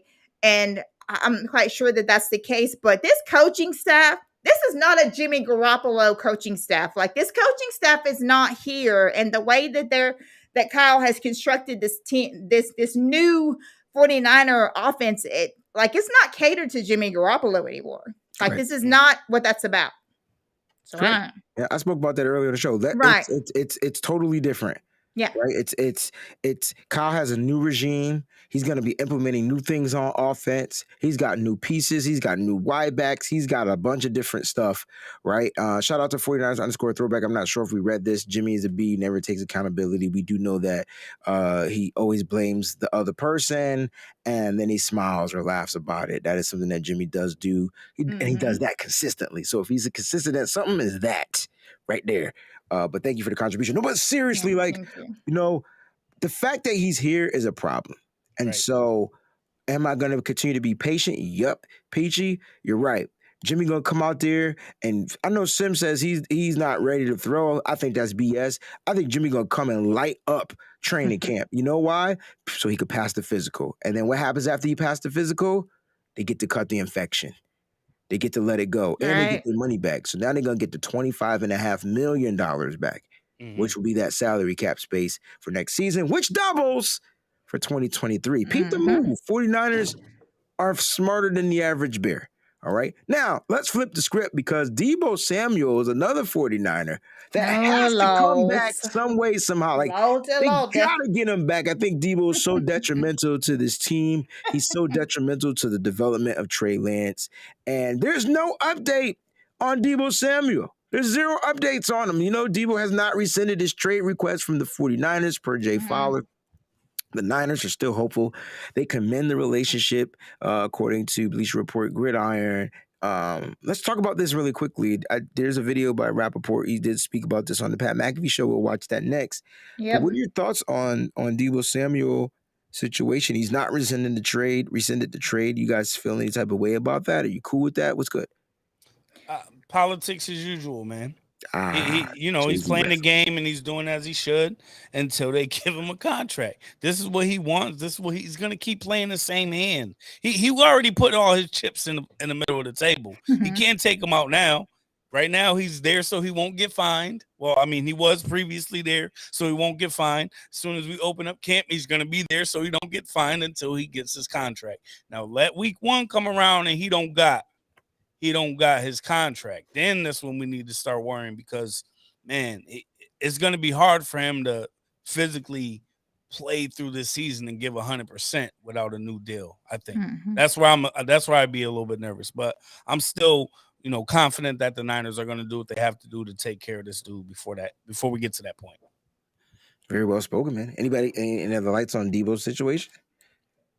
So the only thing that I have to say is, so when Jeremy Fowler put this out,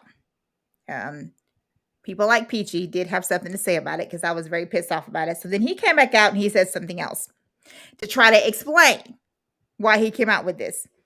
He said, mentioned on SportsCenter this AM that there's been no official rescission of the trade request. At least that's what I'm aware of. But he did show up for minicamp, which is a positive.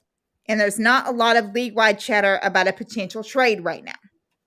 So my whole question was, and what frustrated me so much is, why the hell are you talking about this right now then, if you don't even know? Because right now, I don't think they know anything. I think that they are just talking because there's nothing going on. And whenever you have nothing to talk about, then you have to try to create stuff to talk about. And like I said, when I attacked Jeremy Fowler, and yep, I sure did. I added him because I have no problem doing that because I don't feel like anybody is above me, at all. I don't care what you do. I still feel like that I'm an equal to everyone else because we're all human beings and, we all put our pants on at the same time. So that really didn't bother me any. I added him because why are you trying to start something when there's nothing to start? In other words, Jeremy Fowler has no idea what is going on right now. What is going on right now. And he won't know anything until we go to training camp. He won't. But to fill the space, to fill the void of whatever, since everybody wants to know something, then you just create these narratives that you don't even know. So then he tried to come out and try to clean it up and try to make it a little bit better. So that's all I got to say about that. I feel that if Debo Samuel wants out, this is another argument that me and Breezy had. This is my personal opinion. I feel like that if Debo Samuel wants the 49ers out of the 49ers so bad, and all this is true, because I don't know if it's true or not. Be careful what you wish for. Because if the 49ers were to move on from Debo, and they're not going to move him to a contender or anyone who's close to contention. They're going to get the best for him. So if they were going to do that, it would be a team that like Jacksonville or a team like that. So it would be a team that was so far from being a contender because they would have higher, picks and things like that, higher value picks. So that's how I feel about it.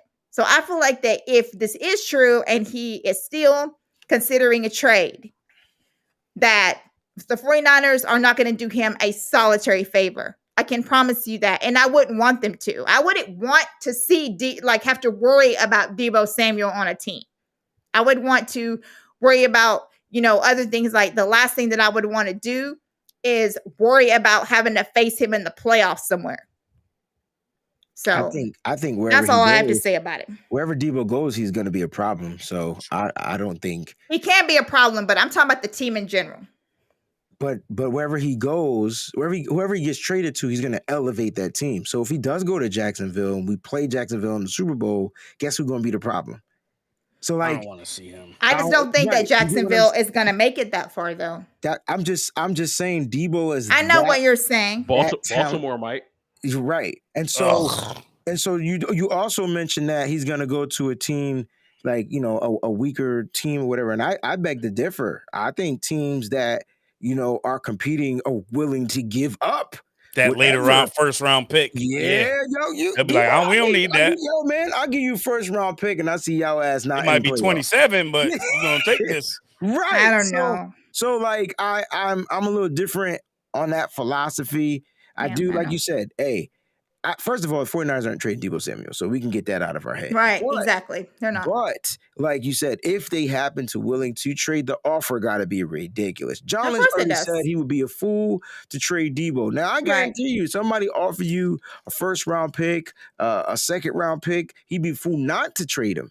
See, so now because now you're talking about flipping what you got. You got him Debo as a second round pick. Now you're getting the first round pick and a second round pick. So now you got to play that politics as usual, that general manager type of role. Is the flip better? And we won't know until we actually get the draft picks, but they got wide receivers. So the 49ers probably are looking for that great deal. My biggest concern, I'm not upset with Fowler because he didn't do anything. All he said was Debo is not rescinding his trade, which Debo shouldn't. Like Debo wants a deal, not just a deal, but every time we mention a deal, we're only thinking about money. I think this comes down to a lot of language, right? Like there's terms in the deal, like Peachy, wide back. What does wide back mean in Debo's language? What does wide back mean in Kyle Shanahan's language? Right. And they got to figure out that definition together. But I think Kyle and John has been putting together like they've gotten pieces. All right, we got another running back that could be more of a bell cow. We got another wide receiver that could kind of play this. It wasn't to replace Debo because you can't replace Debo. That doesn't mean he's irreplaceable, but you can't replace him. You can get another guy. You can get another couple of guys. Yeah, they can do some of the stuff, but Debo is one of a kind. And I don't think you want to lose that one of a kind with the quarterback with the ceiling as high as it is. And I get it, looking into the future. Oh, how do we pay Debo? And then we got to pay this guy down the road. We got to pay Brandon Ayuk down the road. And then you got to pay this guy. I don't know. It's not my job. All I know is they better figure it out because without Debo, this team going to be different.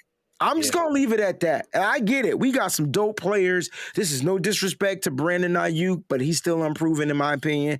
That means you're going to rely a lot on George Kittle, who's a proven guy. So how does Brandon Ayuk have a breakout season? I tell you signed Debo Samuel. Yeah, that's how he has a breakout season. Oh, yeah, the prayer was beautiful.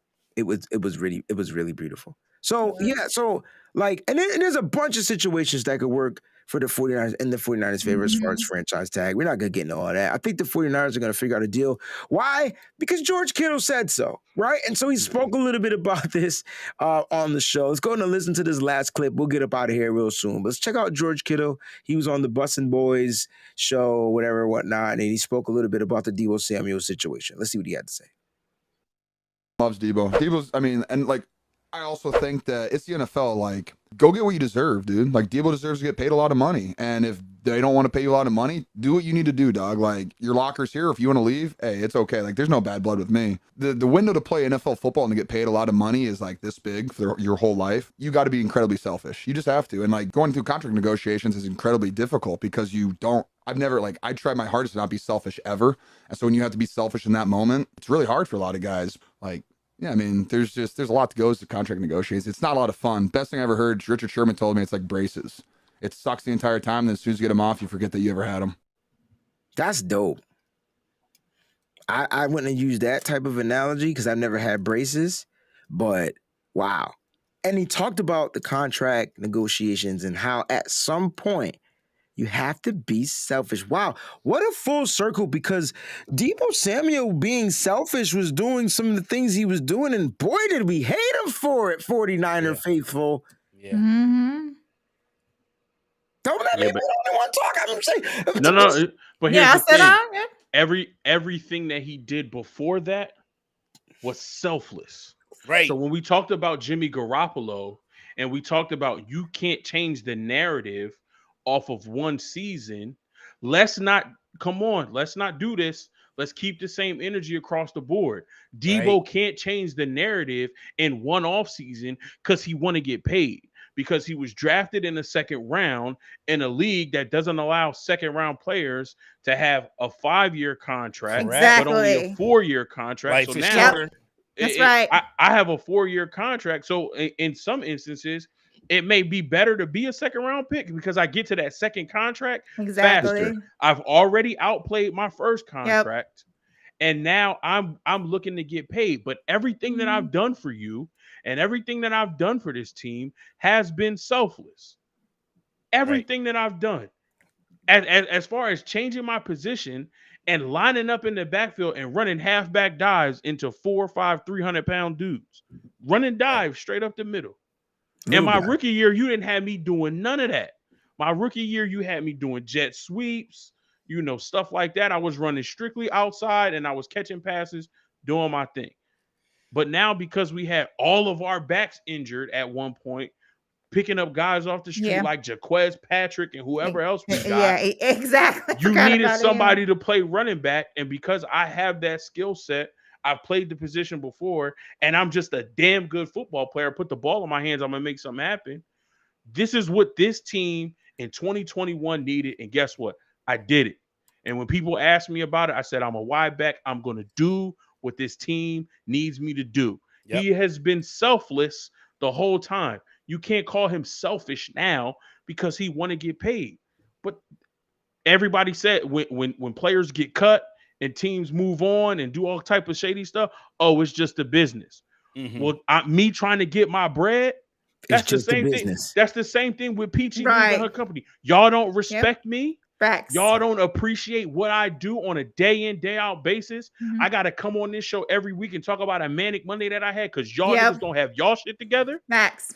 And y'all don't appreciate me and not going to compensate me for my time and everything that I do here. I gave them almost 11 years. I'm gonna take my talent somewhere else that they do appreciate me. Yep. I'm gonna go get my bread from somewhere else. Why? Because at the end of the day, we all have to think about ourselves. We got families to feed. We got people to provide for. We got people that's looking at us to care for us. Debo got a young son. He got a family, mom, little brother, cousins, stuff that he got to take care of. Why is that being selfish? Because he's looking to get paid to make sure that his future is secure. That's what this is all about. These guys are making millions of dollars. Y'all killed Javon Kinlaw for how he came at Grant Cohn because he could potentially mess up his ability to provide for his family. Mm-hmm. So now Debo is trying to provide for his family and do it properly. It the right way. And not just taking whatever you give me because this is what you think I'm worth. No, I'm really going to get what I'm worth. And now he's selfish for it. Yo, miss me with that. I'm done. Yeah, my whole thing about it is like I was talking to Breezy about, Nick Bosa has come out and basically said, that he's not worried about his blah, blah, blah, and all this stuff like that. But like I was telling Breezy, like, of course not, because he was drafted in the first round. So he's got the 5th-year option. So he doesn't have to be worried about it. But like I told Breezy, if Nick Bosa was playing on what Debo's playing, I bet you his ass would be worried about it then. Just like any other player would be worried about it. He's not in that position. So while all these people are talking about, Nick Bosa's not worried and, we got to pay him. Well, you need to go back and you have to look at your facts because actually Nick Bosa is going to get about close to $18 million next year. And Debo Samuel's looking around at all the people that he's around right now. I'm like, are you serious? You think I'm really going to play on this? Like that's... Has Debo even got a total of $18 million in his career so far? No, he hasn't. Nick is about to get $18 million in more than Debo. Right. And Nick makes more than Debo made in his whole career in 1 year, bro. Nick is making 4 times the amount this season. Yeah. Right. Or 3 times the amount, excuse me. So something crazy. So it's different. It's different. It's different. It's apples and oranges. You can't compare the two. And look at the league. If we want to talk about it being a business, let's talk about it being look at the league. How many wide receivers are on the team? Yeah. There's 6 or 7 wide receivers on the team. Mm-hmm. Last year, if you look at the playoff game, Buffalo and Kansas City, Gabriel Davis exploded out of nowhere. Now everybody's watching him. He's on the hot radar for teams that may be looking for a wide receiver, teams looking for a trade, and especially in fantasy. Everybody like, yo, I'm targeting Gabriel Davis in the late rounds because he's somebody who could go off. There's 6 or 7 wide receivers per team. You can find ways, especially if you're a good play caller. We've seen Josh McDaniels do it in New England. We've seen Kyle Shanahan do it in San Francisco. Before Cooper Kupp got there, we saw what Sean McVay was able to do in LA. Good play callers are able to find ways to scheme wide receivers open. Plus, you again, like I said, you have 6 or 7 of them on a team. How many teams have one good pass rusher? Like dynamite pass rusher. There's Nick Bosa, there's TJ Watt, there's Myles Garrett. There's a couple other, there's Aaron Donald, there's a couple other names, and then there's a huge drop-off. Right. You don't have 2, 3, 4 good pass rushers on your team where I don't have to worry about paying this guy top dollar because I got 6 other guys who can do the same thing that he does. Right. It's not the same. Yeah. So in money and compensation and salary and being a first round versus second round, it's not the same. Yeah. So Nick don't have to worry about that because whenever it is time after that 5th year option, Nick gonna get his bread. And he know that. He knows that, right? First of all, his last name is Bosa. I don't gotta say the second of all because I think y'all know what that is. That's right. Yep. And then he's a defensive end. He's a premier pass rusher. And let me tell y'all something. Let me tell you something. Don't let this season be the all-pro season. Because if it's the all-pro season, the money going up like 10 more million. Like he gonna get paid. All the stuff that he did last year plus first team all-pro. Yep, all that. Yep. Don't do that. That's correct. Don't throw in a defensive player of the year award. You get what I'm trying to say? Don't throw in a 23 sack season where now he's the leader in single season sacks, passing TJ Watt and Michael Strahan. Don't let that get added into the mix. I'm just saying those incentives.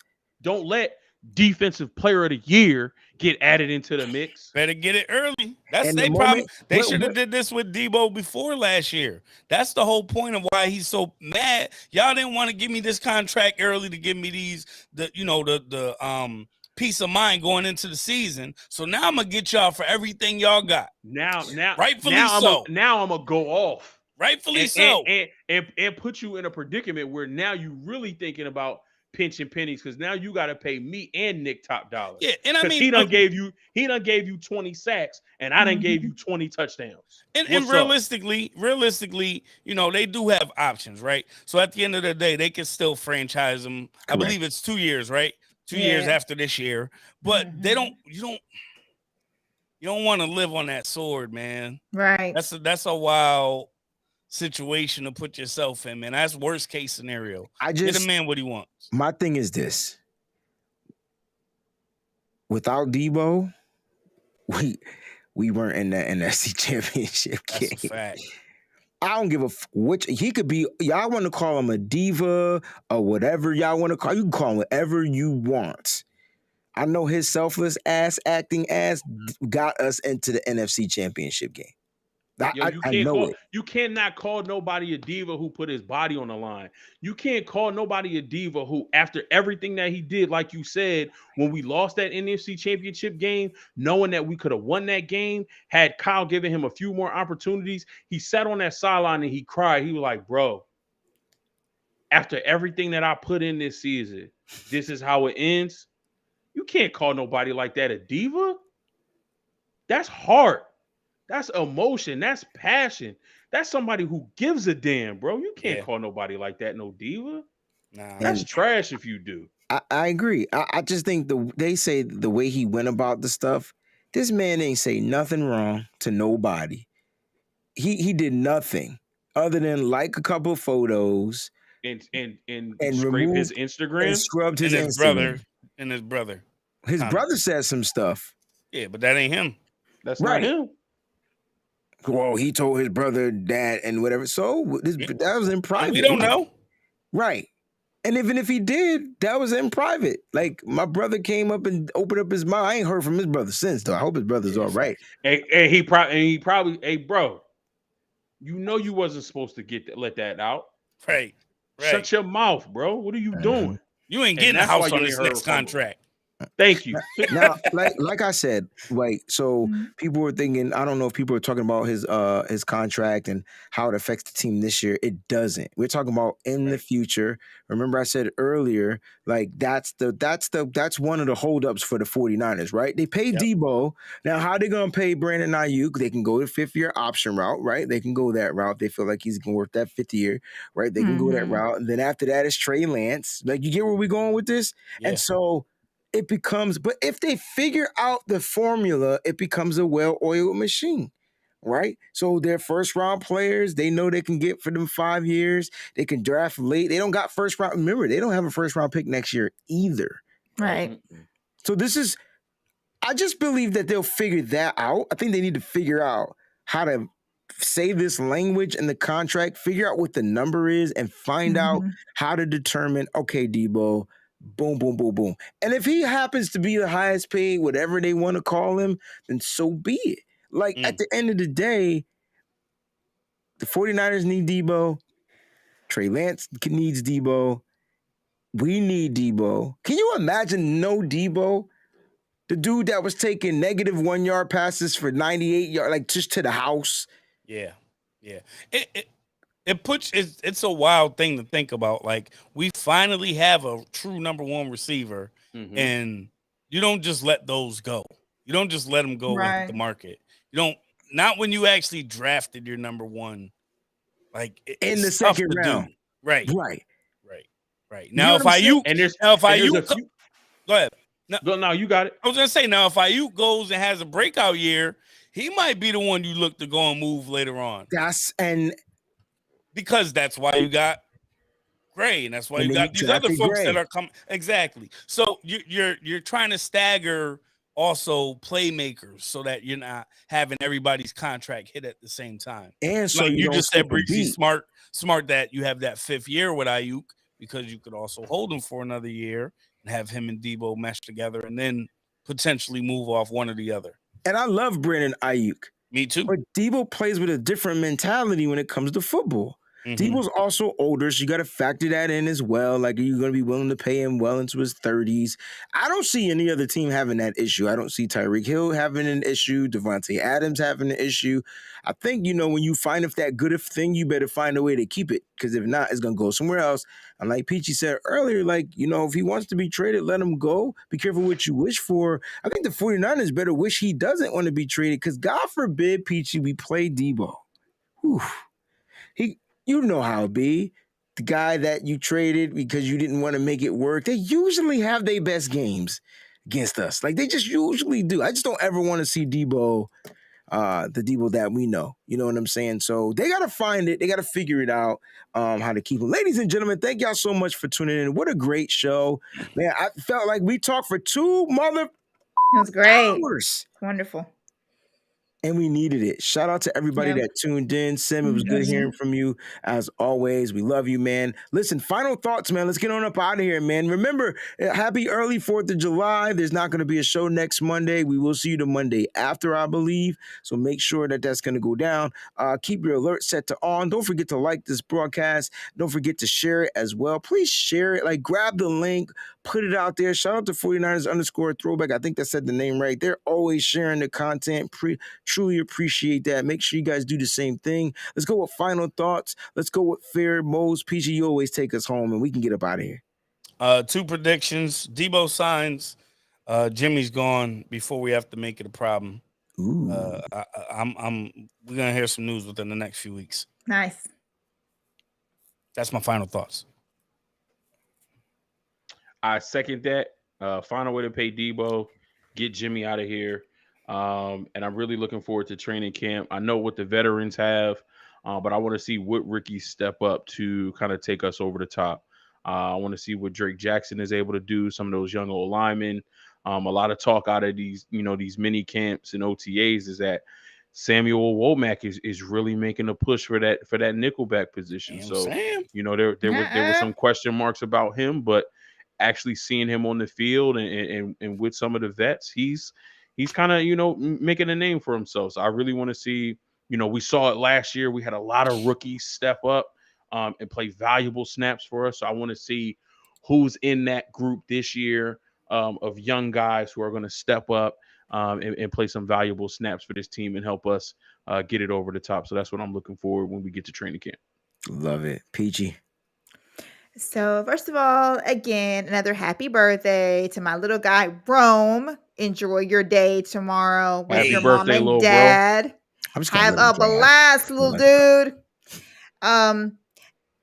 Guys, it's been great to catch up with you guys. You guys like family, so to catch up with you is like a family reunion. So it was really awesome that we were able to do that. I got a shout out from Brad on Twitter that was really cool. 49ers Throwback, thank you for all of the shout outs, all the video cuts that you put on Twitter. By the way, we got to do something for you special, man, because you don't have to do that. And you put those out. And Brad noticed that. And he said, this is beautiful. Thank you so much for continually checking in on me and keeping my family in your prayers. He said that it made him tear up again today. And he said also Wayne Breezy and the rest of the homies as well. Thank you guys for keeping him in your prayers. So you guys, everyone watches the show for whatever reason that they get out of it. There's something for everyone. So we appreciate all of you guys for just taking time out of your busy schedules to tune in to Nitty Gritty. We may not be on here every single Monday, but you better believe that when training camp gets started, that it will be we'll be in your face so much that you'll get sick of it. So just have a great week, have a great 4th, and I'm just excited about all this content that's going to be coming from us, because we're definitely going to be coming hard for you guys, trying to do all this stuff. I He got one. I gotta stop you. I did it on purpose because you did it. No, I did. I promise I did. That, Breezy. No, I did. Get away with that that, jump on Breezy. purpose. That jump was on purpose. That jump wasn't on purpose. Like, No, just it wasn't. Just No, take it that wasn't. one. You gotta take that L. You We gotta got take her. it. Because they've been waiting. I know. That's why I did it. Because they got everybody but me. So that's why I did it. Nah, bump that. Don't try to be a martyr for the rest of us. That's a great way to end it. Talk about a happy ending. Let me tell you, son. Yo, so speaking of son, this kid is a beast. I feel like I be trying to buy him the complicated joints, but there it is. That's the Wow. That's Let's nice. go, Look at that. Hey, just make sure that every solitary piece is in there, because you don't want to step on them motherfuckers. Yo, I come in the house. That's why I always got to buy him new Legos, because he leave the joints out, and when I step in, I don't be looking for him because it's pitch black. I'll be like, oops. Whoops. But guys, I had a great time. I needed this. Like, this was something that I needed. I know we prayed, we laughed, we joked, pause, whatever. Like, it is what it is. Miss Debbie, I love you. Thank you so much for the happy birthday. Shout out to Rome. I promise I'll be posting pictures. We'll be at the zoo. I won't stick my hands in any cages. I won't do anything like that whatsoever. I hope all the animals are asleep anyway, so we can get in and get out. Right? Just not a zoo guy. We wanted to go to the museum in New York, but they just happen to be closed on Tuesdays. Like, who closes on a Tuesday? That's just crazy. Like, why are they closed on Tuesday? How you open on a Monday, close on a Wednesday, midweek? See, we have like around here, like a lot of stuff is closed on Mondays, like the DMV and like all the government buildings are closed on Mondays. But Tuesday for what? Is the DMV closed on a Monday, like a whole United States? So they can get 2-day weekend. So they can get their 2-day weekend because they work. So it's not just it's not Connecticut. It's everywhere. No, it's everywhere. It's on Monday. It's closed, but it's crazy that it's closed on Tuesday. Like, that sucks. I love symmetry, yo. You guys are the best, man. Listen, stay up, stay faithful. Keep your alerts on. Always keep it nitty gritty. We'll see y'all when we see y'all, man. We love y'all. Thanks for watching. Peace.